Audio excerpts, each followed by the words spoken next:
Honours দ্বিতীয় বর্ষের সুপ্রিয় শিক্ষার্থী ভাই বোনেরা, আসসালামু আলাইকুম। আজকে আমরা আলোচনা করব খুবই গুরুত্বপূর্ণ একটি টপিক নিয়ে। আজকে আমাদের আলোচনার বিষয় হচ্ছে ক্যালকুলাস 2 সাবজেক্টের অধ্যায় 11 এর একটি গুরুত্বপূর্ণ থিওরিক্যাল প্রশ্ন। থিওরিটির নাম হচ্ছে ডিরিচলেটের উপপাদ্য। তো শুরুতে আমরা এই ডিরিচলেটের উপপাদ্যের বর্ণনাটা আমরা একটু পড়ব। এখানে বলেছে যদি x1, x2 xn এবং x1 x2 xn >= 1 হয়, অর্থাৎ এই যে বিন্দু বা উপাদানগুলো আছে প্রত্যেকটা বিন্দু বা উপাদানগুলোর যোগফলটা যদি 1 এর সমান বা 1 এর থেকে ছোট হয় তবে দেখাও যে ইন্টিগ্রেশন অসংখ্য ইন্টিগ্রেশন থাকতে পারে। তাহলে x1 two the power l1 -1, x2 two the power l2 -1 xn two the power ln -1। তাহলে যেহেতু ইন্টিগ্রেশন কয়টা আছে অসংখ্য, তাহলে এখানে আমাদের উপাদান কয়টা হবে n সংখ্যা ইকুয়াল গামা, এটা কিন্তু রুট না, এটা হচ্ছে gamma l1 gamma l2 gamma ln by gamma 1 l1 l2 ln। এইটাই হচ্ছে আমাদের ডিরিচলেটের উপপাদ্য। এইটা ছিল আমাদের বর্ণনা। মানে প্রত্যেকটা উপপাদ্যের বর্ণনা কিন্তু আমাদেরকে মনে রাখতে হবে বা মুখস্থ রাখতেই হবে। এখন আমরা খুব ইজিলি এই প্রমাণটা করার চেষ্টা করব। আমাদের মনে আছে কিনা জানি না, আমরা মনে না থাকলেও কিন্তু আরেকবার মনে করিয়ে দেওয়ার চেষ্টা করব। ইন্টারমিডিয়েটে আমরা একটা পদ্ধতি শিখেছি, যে পদ্ধতির নাম ছিল গাণিতিক আরোহ পদ্ধতি। গাণিতিক আরোহ পদ্ধতির মূল ব্যাপার ছিল আমরা এই n এর পরিবর্তে একবার আমাদের মান বসাবো, যেমন কি বসাতে পারি 1 2 এবার মান বসাবো। আর একটা পার্ট হচ্ছে আমাদের এই n ইকুয়াল আমরা n বসাতে হয়, আর একটা পার্ট হচ্ছে আমাদের কি n ইকুয়াল আমাদের n প্লাস 1 বসাতে হয়। যদি এই তিনটা স্টেপের জন্যই আমাদের এই প্রমাণটা হয় তাহলে সেটা হচ্ছে সকল n এর জন্য সত্য হয়। তাহলে আমরা আজকে এই প্রমাণটা করব মেইনলি এই তিনটা স্টেপের উপরে। প্রথম স্টেপটা হচ্ছে আমাদের কত, প্রথম স্টেপ নাম্বার 1 হচ্ছে আমাদের n ইকুয়াল 1 এর জন্য। কারণ কি এখানে কিন্তু বলেই দিয়েছে মানটা কত হবে, 1 এর সমান হবে বা 1 থেকে ছোট হবে। তার গাণিতিক আরোহ পদ্ধতির শর্ত হচ্ছে 1 থেকে শুরু হয়।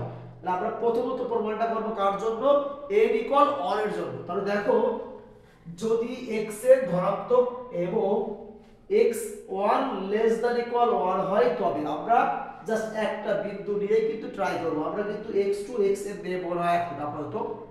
তাহলে বললাম যদি x1 ধনাত্মক এবং xn কি লেস দ্যান ইকুয়াল 1 হয় তবে আমাদের এখান থেকে নেব এতগুলো ভিতরে নেব কোনটা, আমরা অনলি একটা পার্ট নেব। তাহলে এখানে কি বলা হয়েছে x1 এর মানটা হচ্ছে 1 এর সমান, আবার এইটা x1 টা কি হবে ধনাত্মক হবে। ধনাত্মক মানে কি নেগেটিভ হতে পারবে না। আবার শর্ত বলছে কার মধ্যে হতে হবে, শর্ত হচ্ছে 1 এর বাইরেও যাওয়া যাবে না। তাহলে আমাদের লিমিটিং ভ্যালুটা হবে 0 থেকে 1, কারণ 0 হচ্ছে আমাদের নেগেটিভের আগে, নেগেটিভের পরের মান, নেগেটিভ নেওয়া যাবে না। তাহলে সবথেকে পজিটিভ ছোটটা কোনটা 0, তাহলে কি হবে হয়তো হবে। তাহলে আমাদের এই ইন্টিগ্রেশন একটা নেব, লিমিটিং ভ্যালু কত হবে এইটা, মানে এই পার্টটা কাজ করব তো কি x1 l1 -1 আর কি dx1 দিয়ে কাজ করব। তাহলে এইটার পরিবর্তে অর্থাৎ এটার লিমিটিং ভ্যালুটা কত হবে 0 থেকে 1। কেন 0 নিলাম, এই x1 টা ধনাত্মক হতে হবে, আবার কার সমান 1 এর সমান, 1 থেকে বড় হতে পারবে না। আর এটা যা আছে তাই। তাহলে এখান থেকে যদি আমরা এটাকে ইন্টিগ্রেশন করি তাহলে x1 তাহলে পাওয়ারে পাওয়ার যোগ হয়, এটা কার সূত্র x to the power n এর ফর্মুলা। তাহলে কত হচ্ছে xn two the power l1 -1 R x1 এর পাওয়ার হচ্ছে 1, মানে কি প্লাস 1। আমরা জানি x to the power n এর ফর্মুলা করলে বর্ধিত পাওয়ার দ্বারা ভাগ হয়। তো উপরের পাওয়ারটা আছে l1, তাহলে ভাগ হবে কি l1 দ্বারা, আপার লিমিট 1 লোয়ার লিমিট 0। আমরা এটা আরো একবার দেখিয়ে দিই। আমরা জানি integration x to the power n dx মানে কি বলতো x to the power n plus 1 by n plus 1, মানে হচ্ছে এই ইন্টিগ্রেশন আর d যদি কেটে দেওয়া হয় তাহলে x to the power n আর x এর পাওয়ার মানে হচ্ছে 1, অর্থাৎ কি x to the power n plus 1, এই x এর যে পাওয়ারটা হবে সেই পাওয়ারটা দ্বারা ভাগ করতে হয়। এটাকে বলা হয় কার formula, x to the power n এর ফর্মুলা। ওকে, তাহলে আমরা এই x1 এর পরিবর্তে কি বসাবো, একবার upper limit minus lower limit. তাহলে x1 এর পরিবর্তে যদি 1 বসাই তাহলে 1 টু দি পাওয়ার l1 মানেও কিন্তু 1 বাই হচ্ছে L1 আর 0 বসালে কি 0 হবে, তাহলে আমাদের আর 0 বসানো লাগছে না। এই ফাইনালি কত পেলাম 1/L1। আমরা 1 টাকে লিখতে পারি গামা L1 দ্বারা, আর এই L1 টাকে লিখতে পারি গামা L1 L1। মানে এই পার্টটা রাখলে হবে আর এই পার্টটা রাখলে হবে, কোনো ব্যাপার না। তাহলে দেখো আমরা বলতে পারি এখানে n = 1 হলে, আবার বলছি এখানে n = 1 হলে ইহা 1 এর সমতুল্য। অর্থাৎ আমরা যখন n এর মান 1 বসাচ্ছি তখন আমাদের এই পার্টটা কার সমতুল্য হচ্ছে, 1 এর সমতুল্য। কারণ কি আমাদের প্রথম অংশটা দেখো কি রয়েছে ভাই, প্রথম অংশটা কত গামা L1 বাই কত হবে 1 A1, দ্বিতীয় অংশ কত হবে গামা L2 বাই কত হবে 1 L2, তৃতীয় অংশ কত হবে 3। এইভাবে তাহলে বলতে পারি এখানে n = 1 হলে ইহা ইহার ওই পার্টটা 1 এর সমতুল্য। সুতরাং বলতে পারি n = 1 এর জন্য উপপাদ্যটি সত্য। তাহলে আমরা কিন্তু n = 1 এর জন্য উপপাদ্যটি সত্য প্রমাণ করে ফেললাম। এখন আমাদের কাজটা কি, 2 নম্বরে মেকানিজমে কি রয়েছে, আমরা n = m বসাবো। কোনো রকম চেঞ্জ করব না, জাস্ট n এর পরিবর্তে m বসাবো। তাহলে বলতে পারি ধরি উপপাদ্যটি n = m এর জন্য সত্য, তাহলে আমরা জাস্ট এই লম্বা লাইনে যেখানে যেখানে m থাকবে সেই n এর পরিবর্তে আমরা m টা বসিয়ে দেব, দিলে কিন্তু কাজ ক্লিয়ার। এটা কোনো কিছু করা লাগবে না, কারণ m টাকে যে মিনিংটা বোঝায় m দ্বারা কিন্তু সেম মিনিংটাই বোঝায়। অর্থাৎ আমরা 2 নম্বর শর্ত n এর পরিবর্তে m টা বসালে হয়ে যাবে। তাহলে দেখো তো আমাদের এইটা যেই প্ল্যাটফর্ম বা যেই রকম আকার তৈরি করে এই 1 নম্বর কিন্তু সেম আকারটাই তৈরি করে। ওকে, এখন আমাদের যে ব্যাপারটা খেয়াল করতে হবে, আমাদের নাম্বার 3 এই 3 নম্বর অর্থাৎ n = m+1 এর জন্য আমাদের প্রমাণ করে দেখাতে হবে। আমি আবার বলছি তার জন্য n = m+1 এর জন্য, অর্থাৎ এই m টা যা হবে তার থেকে 1 বাড়বে। তাহলে আমাদের যেই মানটা দিয়ে আছে আমরা এই মানটা দিয়ে কিন্তু কাজটা শুরু করব। কি দেয়া ছিল x1 + x2 + কি xn ছিল। তাহলে আমরা n এর পরিবর্তে এখন কত বসাবো m+1 less than equal এই 1 মানে হচ্ছে 1। এখন আমাদের প্রমাণের স্বার্থে আমরা এই x1 টাকে আমরা এই পাশে নিয়ে যাব। তাহলে কি কত হবে x2 + x3 + xn+1 less than equal 1 - x1। আবার যদি আমরা এই x1 টা দ্বারা উভয়কে ভাগ করে দিই, এই ভাগ করে দিলে এর নিচে কত হবে 1 - x1, তাহলে এর নিচে কত হবে 1 - x1, এর নিচে কত হবে 1 - x1।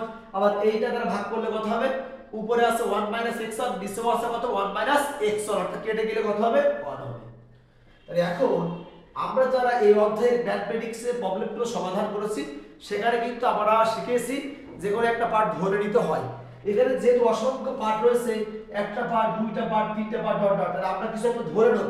সাপোজ ধরলাম এই পার্ট সমান সমান কত y1। আমি আবার বলছি কি ধরলাম, এই পার্ট সমান সমান কি ধরলাম, এই পার্ট সমান কি ধরলাম, আমরা ধরলাম কত y1। তাহলে একটা পার্ট ধরে নিয়ে কি আমরা বাদবাকি পার্টগুলো অনুরূপভাবে লিখতে পারবো। তাহলে একটা ব্যাপার তোমাকে খেয়াল করতে হবে, আমাদের কিন্তু এখানে কার কার মান দরকার। আমরা যদি বসাই x dx1 এর মান লাগবে, dx2 এর মান লাগবে, dx3 এর মান লাগবে, d এই যে dx মানে কি x এর অন্তরীকরণ। অর্থাৎ আমরা যেই পার্টটা ধরলাম, সাপোজ এই পার্ট সমান কি L1 ধরলাম, সরি y1 ধরলাম। একটা বিষয় তুমি খেয়াল করে দেখো তো ভাই, আমাদের এখানে কোন পার্ট রয়েছে x2, 2 মানে 2, 1 মানে 1, 3 মানে 3। তাহলে 1 হলে পাওয়ার ধরবো L1, 2 হলে আমরা পাওয়ার কি ধরবো L2, 3 হলে আমরা পাওয়ার কি ধরবো L3। তাহলে আমরা এই পার্টটাকে লিখতে পারি x2, লিখলাম কত x2 আর বলে কত হয় 1 - x1 কত আর y1, এটা কত হচ্ছে আমাদের y1। আমাদের এই পার্টটা পাইছি, বাট আমাদের কার মান লাগবে প্রমাণ করতে হলে অবশ্যই আমাদের পাওয়ারটা কি লাগবে বলতো, পাওয়ার লাগবে একটা হচ্ছে প্রথমটাতে পাওয়ার প্রমাণ করে ফেলেছি, 2 নম্বরে পাওয়ার কি লাগবে L2 - 1, 3 নম্বরে কি লাগবে L3 - 1। তাহলে আমরা এই পাওয়ারটা এখানে কি নেব L2 নিলাম, এখানে কত নিলাম পাওয়ার কত L2 দিলাম, এখানে পাওয়ার কত নিলাম L2, অবশ্য উভয়ের পাওয়ারটা আমরা কি L2 নিলাম। ওকে, তাহলে আমরা এইটা পাইছি। তাহলে এখানে আমাদের যেহেতু x2 আসছে, মানে আমাদেরকে বলছি আমাদের dx2 এর মানটা কিন্তু বের করে দেখাতে হবে। dx2 মানে হচ্ছে x2 এর অন্তরীকরণ। তাহলে আমরা এই পার্টটাকে অন্তরীকরণ করলে হয় কি x to the power n এর ফর্মুলা মানে কি n x n - 1 into x2 রে করলে dx2 হয়, এই পার্টটা কনস্ট্যান্ট রেখে দিলাম। তাহলে এইটাকে বলে কত হবে কি বলতো n x n - 1 কত dy1।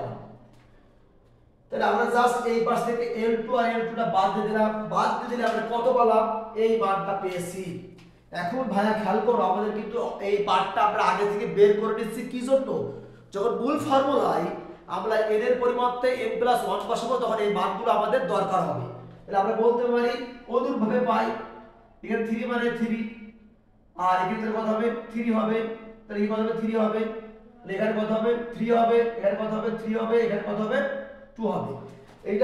এইটা যদি ও dy1 হয় তাহলে এটা কত হবে y2 হবে।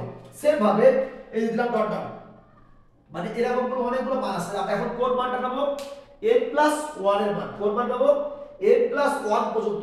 তাহলে আমরা n+1 দিলাম, এখানে কত হবে এই 2 এর পরিবর্তে কি n+1 হবে, এখানে কত হবে n+1 হবে, এখানে কত হবে n+1 হবে, এখানে কত হবে n+1 হবে, এখানে কত হবে, এটা কিন্তু কত অন্তরিক হচ্ছে কি m সমান অন্তরিক মানে কি হবে m হবে।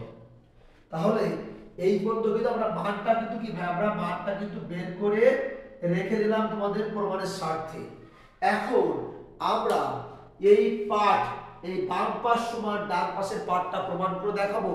এই ডান পাশের পার্টটা ছিল কত 1 থেকে n পর্যন্ত, আমরা এখন n এর পরিবর্তে কত বসাবো n+1 বসাবো। তাহলে বসাও তো এইটা দেখো তো আমাদের একটু ক্যালকুলেশন খেয়াল করো। হ্যাঁ কি রয়েছে এই যে মানটা রয়েছে অর্থাৎ এইটা রেখে দিলাম, দেখো এইটা রাখলাম, বাট আমরা এই n এর পরিবর্তে এখন কত বসাবো n+1, মানে এই m এর পরিবর্তে আমরা কত বসাবো n+1 বসাবো।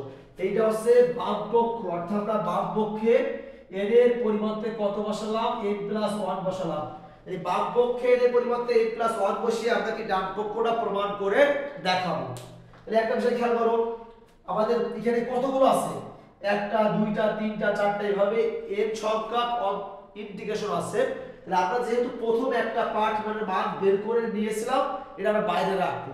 তাহলে প্রথম কি ছিল 0 থেকে 1 x1 two the power l1 - 1, এই পার্টের জন্য এটা ছিল কি x1, মানে বাইরে আমাদের কত এই dx1 টা বাইরে রেখে দিলাম, আর বাদ বাকি যতগুলো ইন্টিগ্রেশনের মধ্যে আছে সবগুলো ইন্টিগ্রেশন কিন্তু আমরা রেখে দিলাম ভাই। আমরা যদি সহজে বোঝাতে চাই আমরা দেখো খেয়াল করো 1টা 2টা 3টা dx dy dz আছে না, তারপরে আমরা লিখতে পারি না এটা দিয়ে দেখো করে দি, তাহলে কি হবে এই দুইটা মধ্যে হলো আর এই ইন্টিগ্রেশনের এটা বাইরে হলো। তাহলে আমরা জাস্ট প্রথম পার্টটাকে বাইরে রেখে দিলাম। তাহলে এই পার্ট মানে এই পার্ট এইটা যা আছে তাই, এই যে ভাই এই যে খেয়াল করবা দেখো x to the power x2 two the power l2 - 1 আর কত হবে dx2, এই যে x2 two the power l2 - 1 dx2 এর যে মানটা আছে সেই মানটা কিন্তু আমরা এখানে বসিয়ে দিলাম, তাই না। সেম ভাবে x3 two the power l3 - 1 কত হবে এরপর কত হবে dx3, এই যে মানটা আছে আমরা সেই মানটাও বসিয়ে দিলাম। এই ডট ডট লাস্টের যে পার্টটা কি আছে বলো তো এই যে x to the power n+1 এই মানটা আছে না লাস্টের মানটাকে আমরা এই বসিয়ে দিলাম। আমরা কিন্তু জাস্ট মান বসাইছি অন্য কিছু কিন্তু করি নাই। তাহলে আমরা একটু ওই পাশে যাই, এই পাশের যে লাইনটা আছে সেইটা হচ্ছে সমান সমানের এই পাশে থাকবে। তাহলে আমরা এই সমান সমানের পরে কি হবে এই সমান সমান, তাহলে এই সমান সমানটাকে আমরা এখানে দিলাম, এখানে যে পার্টটা রয়েছে পার্টটাকে কি রেখে দিয়েছি। এখন খেয়াল করো তো ভাই এই 1 - x1 এরপরে 1 - x1 এরপরে 1 - x1 এরকম হাজার হাজার 1 - x1 আছে না।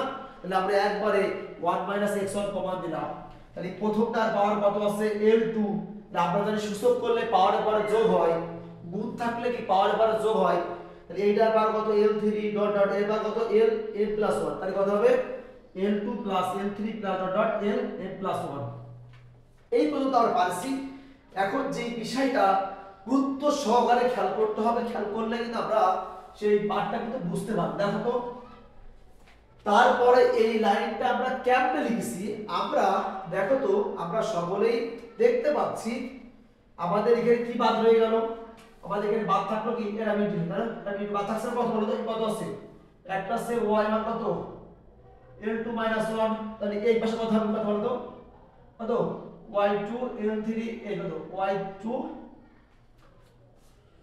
কত হবে l3 - 1 তাই না, এর হবে কত হবে ডট ডট কত আছে দেখো তো কত y a কত l m, কারণ এই 1 1 কেটে যাচ্ছে, এই 1 কি হবে কেটে যাবে, তাহলে l m এই পাশে আমাদের কত হবে dy1 dy2 কত dym, তাহলে এইটা সমান সমান আমরা প্রথম যে বর্গের প্রমাণ লিখলাম, তাহলে প্রথমটা তাহলে কি l1 হয়, এখানে প্রথমটা কত l2 আছে মানে কি গামা কত l2, তাহলে এটা কত হবে গামা l3 ডট ডট কত পাবো গামা কত lm, পাই কত হবে গামা 1 প্লাস কত l2 প্লাস l3 প্লাস কি ডট ডট l, এটা করবে লিখলাম আমাদের এই এক নম্বরের মতো করে, তাহলে কত হয়েছে বলো l2 l3 dot dot l m plus কত কি সরি এখানে m প্লাস 1 আছে, কত আছে m প্লাস 1 এই যে এখানে কিন্তু m প্লাস 1 কত আছে জানা নাই, এই যে y l m এর 1 কত, ঠিক আছে ভুল লিখেছি পর কত, তাহলে আমরা এটা লিখে ফেললাম। আর এই এর জন্য যে dx1 টা বাইরে ছিল সেই dx1 টা কিন্তু বাইরে আমরা রেখে দিলাম। তাহলে এখন দেখো তো আমরা একটা বিষয় খেয়াল করি যে এখানে যে পার্টটা পাইছি আমরা সেই পার্টটাকে আমরা এই জায়গাটায় লিখলাম। এখন আমরা ক্যালকুলাস 1 অর্থাৎ ফার্স্ট ইয়ারে শিখে আসছি, আমরা জানি যে বিটা m, n এইটা মানে আমাদের কিন্তু এটা একটা ডাইরেক্টলি ফর্মুলা লেখা যায়। তাহলে এখান থেকে শুরু করে খেয়াল করো, এখান থেকে শুরু করে আমি আর ব্যাখ্যা দেখাচ্ছি না dx1, এইটা মানে হচ্ছে আমাদের কত বলতো বিটা m, n। যদি আমরা ভুল না করি তাহলে আমরা একটা সূত্র আমরা সকলে কিন্তু জানি, যে আমরা জানি যে বিটার সংজ্ঞা এই বিটা m, n মানে কত বলতো আমরা জানি কত 0 থেকে 1 খেয়াল করতে হবে x to the power m minus 1 into 1 minus কত হবে 1 minus x to the power কত n, আর এখানে কি হবে dx1 dx। তাহলে একটা আমরা দেখো 0 থেকে 1 মানে 1 আছে, তাহলে এখানে এই x মানে x, তাহলে x1 তাহলে এখানে দেখো তো এটা সমান কি লেখা যায় বিটা m, 1 না, তাহলে বিটার প্রথম পাওয়ারটা কত আছে এই যে m minus 1, তাহলে এই m মানে কি m minus 1, তাহলে l1 minus 1 মানে কি হবে তাহলে l1 হবে, আর পরবর্তীতে যে পাওয়ারটা আছে এই যে এর পাওয়ার কি এইটা না, এইটা মানে n এর পাওয়ার না, n মানে কত 1 প্লাস l2 প্লাস সরি এটা হবে 1 to the 1 minus x to the power 1 plus n এইটা, হ্যাঁ আমাদের সূত্র আমরা डायरेक्टली আমাদের আমরা ফার্স্ট এর সূত্র লিখে দিলাম। তাহলে এই সূত্র মানে কি বিটা m, n, তাহলে বিটা মানে বিটা আর x এর যে পাওয়ারটা থাকবে সেটা কত l1, আর এখানে যা আছে কত 1 দিয়ে যোগ করলাম শেষ, ঠিক আছে। এখন আমরা এই পার্টটাকে আবার ওই জায়গায় রেখে দিলাম। এখন আমরা আরো একটা সূত্র জানি আমাদের সেই বিটা ফাংশনের সম্পর্ক থেকে, আমরা জানি বিটা m, n মানে হচ্ছে কি gamma m into gamma n by gamma n plus 1, তাহলে এটা কিটা বিটা, এইটা কিটা m, এইটা কিটা n, এটা সমান সমান কি লিখতে পারবো না তো কত লিখতে পারবো কি গামা n, তাহলে গামা কি হবে l1 into gamma n, gamma n মানে হচ্ছে এই পার্ট বাই গামা কত m প্লাস n, তাহলে m মানে হচ্ছে l1 আর n মানে হচ্ছে এই পার্ট। তাহলে এখান থেকে আমরা দেখতে পাচ্ছি কি বলতো যে এই পার্ট আর এই পার্ট কি কাটা কি থাকছে l1 l2 dot dot l plus 1 by কত হবে gamma 1 plus l1 l2 l plus 1। তাই দেখতে হবে আমরা এটা ছিল কত n এর জন্য, তাহলে এখানে এই উপপাদ্যে যদি আমরা n এর পরিবর্তে কি বসাই n প্লাস 1 বসাই, এখানে কত হবে n প্লাস 1, এখানে কত হবে n প্লাস 1, এটা কত হচ্ছে n প্লাস 1। তাই বলতে পারি এখন n ইকুয়াল n প্লাস 1 হলে ইহা 1 এর সমতুল্য।